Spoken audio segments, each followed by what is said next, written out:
أيضا التخويف في تخويف الإنسان مثلا في نفسه، فلهذا نهى النبي عليه الصلاة والسلام عن ترويع المؤمن. يقول نبينا صلى الله عليه وسلم: من أشار إلى أخيه بحديدة فإن الملائكة تلعنه. نعوذ بالله.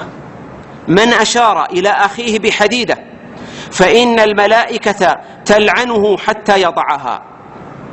الحديث رواه مسلم. طيب ماذا عمن وجه السلاح إلى أخيه المسلم مازحا بزعمه؟ يوجد يا إخوان من يمزح مع أخيه بالسيارة، نسأل الله العافية والسلامة.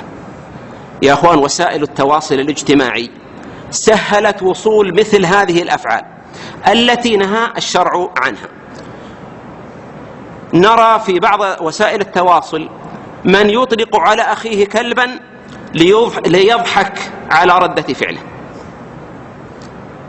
وآخر يحرق أسفل الجريدة التي يقرأها أخوه المسلم لتشتعل هذه الجريدة بين يدي القارئ فجأة ليري الحضور مشاعر الخوف والفزع التي تظهر على أخيه.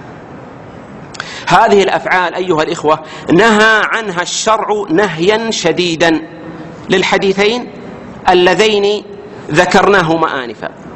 لماذا؟ لما في ذلك من ترويع المسلم وإخافته، وقد يحدث ما يؤذيه، بل قد يحدث ما لا يحمد عقبه.